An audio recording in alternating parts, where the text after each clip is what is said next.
Welcome to Lawyer Business Advantage. This podcast is dedicated to helping attorneys earn more money, get better clients, and spend more time with family. I'm your host, Alay Yajnik, founder of Law Firm Success Group.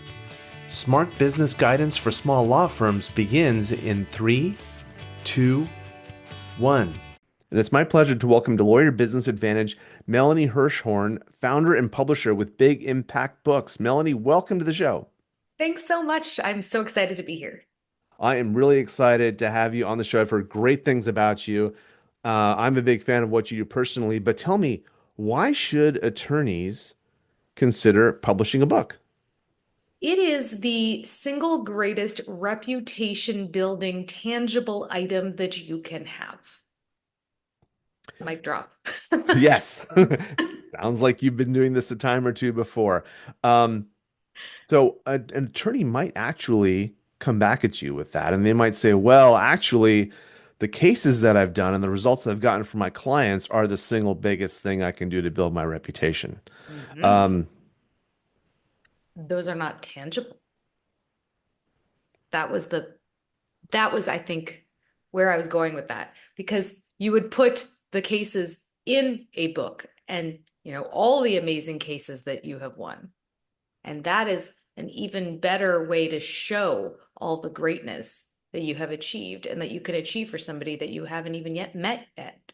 Interesting, interesting. So the idea for lawyers is they've gotten great results for their clients over the last 5, 10, 15, whatever years, and they can put those results into a book type format, almost maybe what is that, like a case study type of format?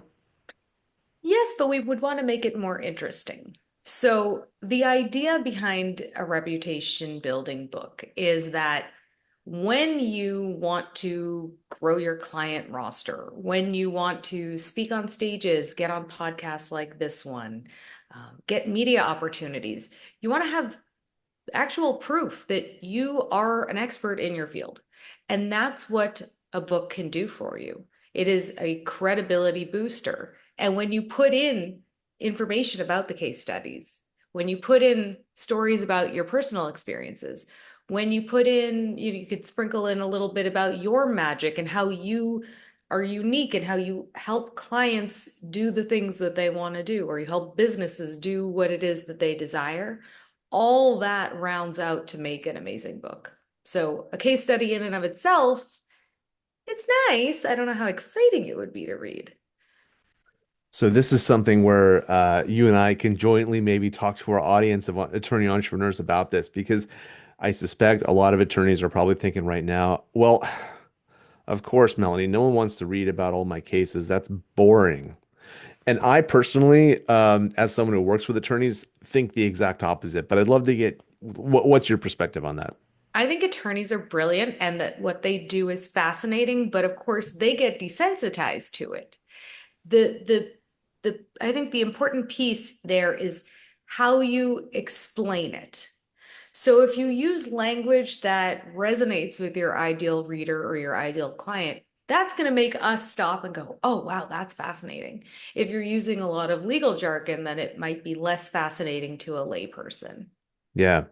Yeah, and there's a reason why they make so many TV shows and movies and books about legal situations. I mean, it's dramatic stuff. Whether it's estate planning or I don't need to talk to anyone. You all know about family law, how dramatic that can be. But even corporate transaction law and getting deals done, there's drama there too.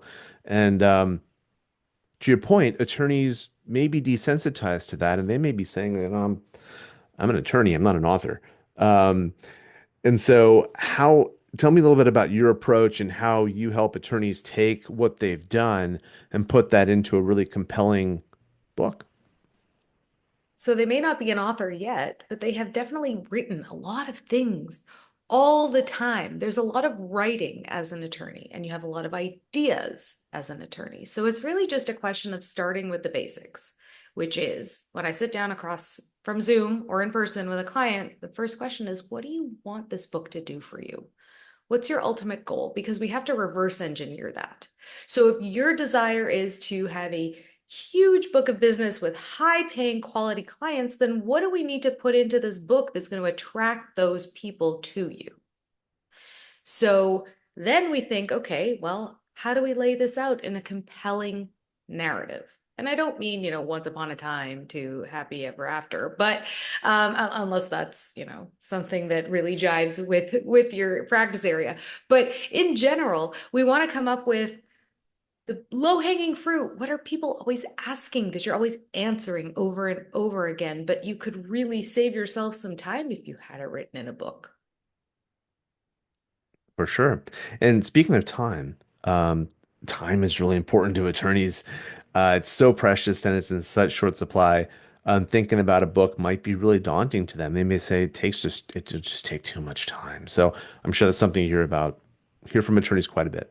Absolutely. And of course, if you sit there and you think, oh my goodness, when am I going to write an entire book? That would scare anybody. It's that old adage, like, how do you eat an elephant? One bite at a time. So, would you believe that you could actually write a book in as little as 30 minutes a day if you're consistent about it for a couple of months? And a lot of times they've already written things that we can repurpose, or they've done interviews that we can repurpose. So it's not like you're starting from absolute scratch. And it's amazing how once you start and you have a plan for your book, it starts to flow. You also don't have to be sitting there clicky clacking in front of a keyboard. You can do voice notes while you're driving as long as you're being safe.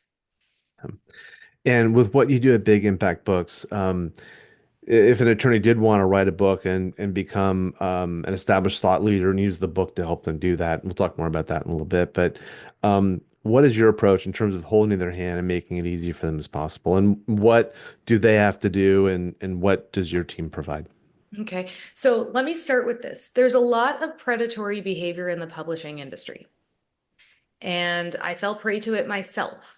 I have been called, thankfully, somebody actually bestowed this honor upon me, the pioneer of integrity in the publishing industry, because I'm going to tell you what to expect, what you need, and what you don't need.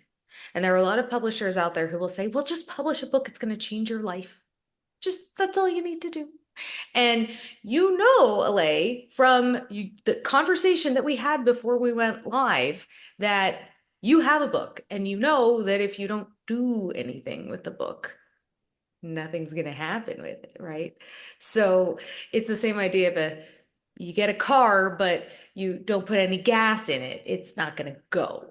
So the gas is the marketing strategy. And so we help authors from the writing through the editing and publishing process, plus the strategic marketing after, so that you have a marketing machine that is working for you. And we help you integrate that book marketing right into your business marketing.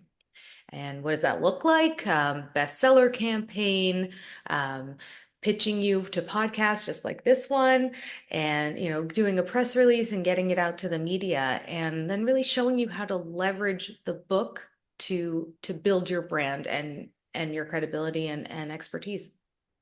Yeah, because a lot of times it's not about book sales. I mean, alluded to the book I wrote, and when we launched it, I picked up some clients, but more importantly, it was a good resource for my existing clients, and it was a great thing to talk about with potential referral partners.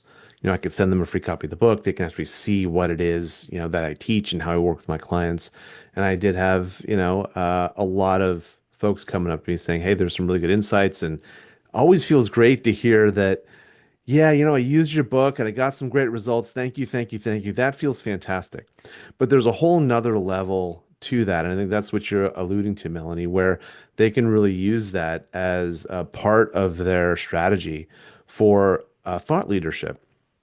And so Absolutely. for attorneys that aren't familiar with the theory or the model around thought leadership, just share with us a little bit about what that is and why it's so important for attorneys.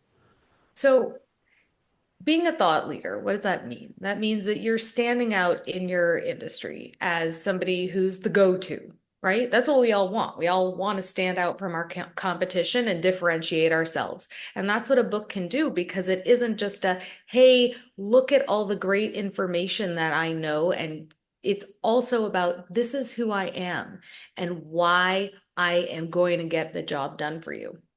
So for you, for example, just gonna put you on the spot here. Yeah, go for it. I would say, just because your book came out a few years ago doesn't mean it shouldn't still be part of your marketing.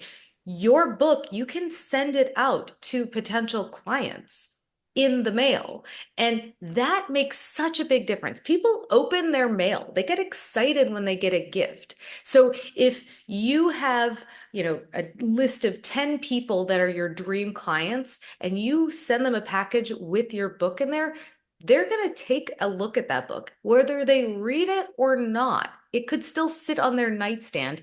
And it's that constant, you know, you're getting into their mind and they're into their subconscious and they're going to keep seeing, oh, look, yeah, that's right. Alay wrote that book, Staffing Up. Now I need to staff up. He's the guy I need to call. So it's almost a subconscious piece as well, a psychological piece. But it's just so multifaceted and it doesn't have to stop after the book launch. Yeah. So, with regards to that, tell us more. And also would love to get your thoughts on audiobooks and how they play into this whole thing. Okay, so audiobooks are another layer of getting people to, read your information and to get to know you.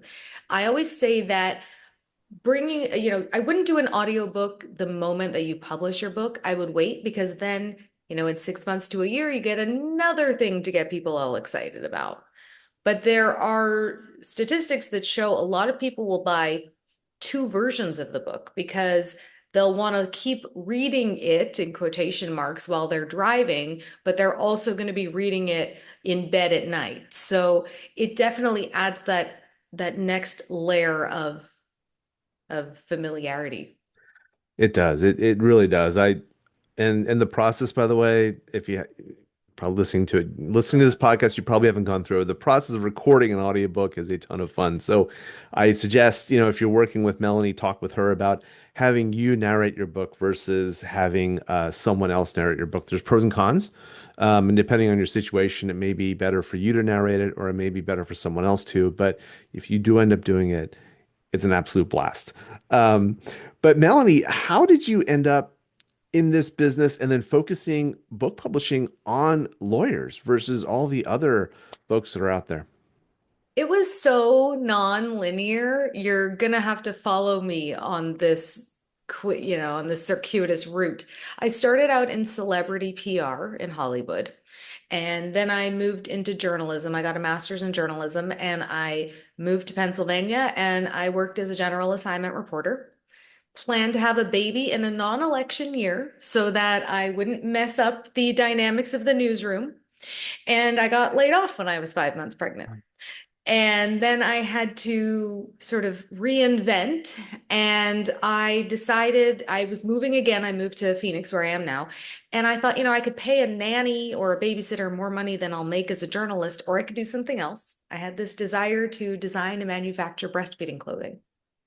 So I did that and Awesome. I built a business. I sold my clothes on Nordstrom.com and on Amazon. And in about year 7, I hired a marketing person and it was a bad hire. It was a toxic situation and I ended up closing the business Oh down no. about a year later. It was bad. There was a lot of money spent and there was a lot of belittling and I was starting to lose confidence in myself. And so had to say goodbye to that. And then I went, okay, what now? And I looked at sort of the through line of my career, and it had always been elevating people's voices. And so marketing felt like a good first step. And then I started to see that authors really aren't marketing books. So I was helping them do that. And then when I went to publish my own book and I almost fell prey to a pretty predatory publisher. Hmm. And then I ended up publishing under my own imprint. And I realized, this is really the best way to do it because you have full creative control Totally. and you get to be the publisher of your own book. You have your own imprint, and anything going forward, you can publish under that. That's right. And so then I love when you're like, yes, yes, cheers. So then I started, it was around that time that I thought, well, who can I really help with this? And I had a family member who was going through a really messy divorce. And I watched what I thought would happen was exactly the opposite of what did happen. And as somebody who eats up all those legal shows and movies, just finished binging the Menendez show and the documentary over the past 3 days. Love this stuff, can't get enough of it. And I thought, well, if I don't know, I'm willing to bet there are a lot of people who don't know. Lay people just don't understand what we don't know. And so that is sort of the how it began. And it's really, really exciting to be able to help attorneys get their brainchild into a book and watch it help them build their brand and make a difference in the world. Yeah, I think it's extraordinary. Obviously, I wrote a book for similar reasons. I think it feels good, quite frankly, to say that you're a published author. And even if you're self-publishing, that's fine. Like you've done it, and it's easier than you think. Um, and I want to dispel a notion here, in case you're listening to this and you're kind of wondering, should I do this or should I not? And it's about expectations. We're not looking for you to get on the New York Times bestseller list.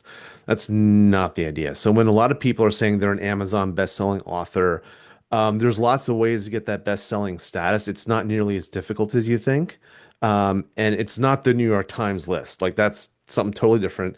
The idea is not necessarily to have your book in Barnes and Noble. Um, Although if you can do that, great. But for a lot of your practices, there is a niche audience that really loves what you do and wants to hear that message. And those are the folks that you're targeting.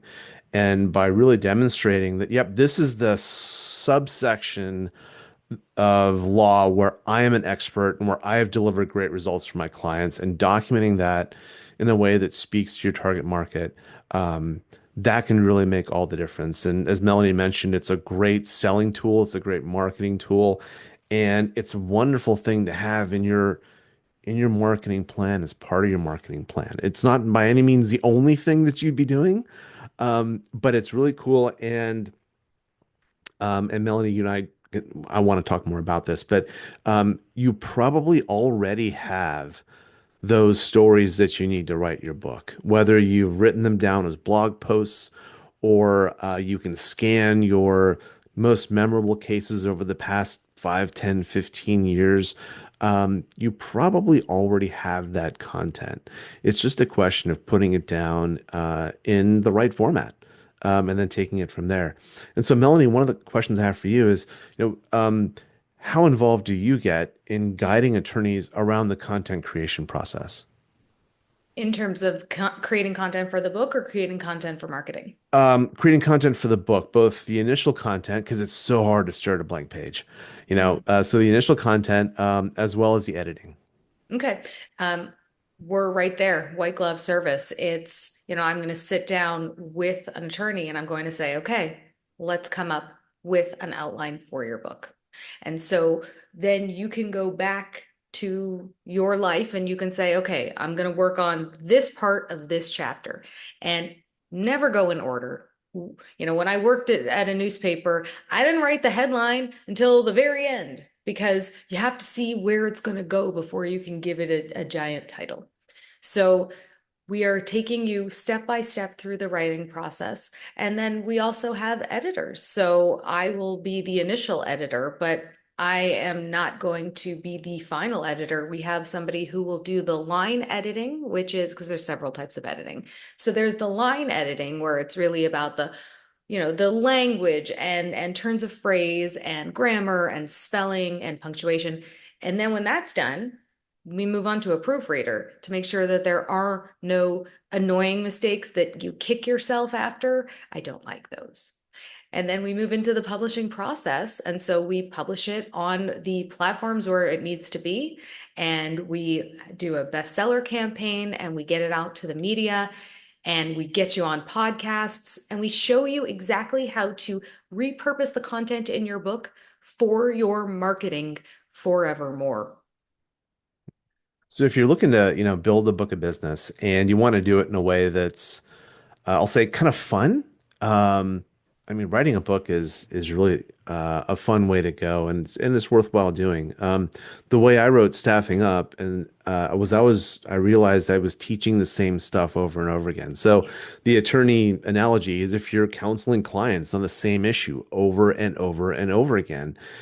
I thought, man, there's got to be a better way to do this. And no one had written a book on this yet. So again, the analogy is if you're counseling your clients on the same thing over and over, and there's no easy way for your clients to get the information, that's a clear sign that you need to get something out there because it's going to serve your current clients, it's going to serve your future clients, and it's going to add clarity to a complicated, high demand situation. And because I was teaching this over and over again, writing it was really easy. I mean, I just wrote down what I Fell out, teach. right? Yeah. It just fell out, and I was able to get the whole thing done in less than 3 months, and get it published a few days before I stepped on a plane to go to Africa for a safari. So it worked out really, really well. And I encourage attorneys that are looking to establish themselves as thought leaders, and that should be, by the way, all of you. Um, this is a really fun way to go. So, Melanie, what are some things that you're looking forward to in big impact books over the next year or so? Well, I mean, it's all in the name. I want to make a big impact with books. Specifically, I want attorneys to build that confidence in themselves because I think that when you hold a book with your name written on it, it changes who you are. It, you get your shoulders back and you go, yeah, you know what? Look at all the amazing things that I've done. I'm going to crush this. And so I want to be able to help several more attorneys really, step into their confidence, feel empowered, and build their book of business. Sky's the limit. Fantastic. And if people want to connect with you, what's the best way for them to do that? Well, my website's a great place to go. It's yourbigimpactbook.com. And if you really just want to chat, you can go to meetmelanie.vip. That's my calendar. Awesome. Melanie, it was great chatting with you.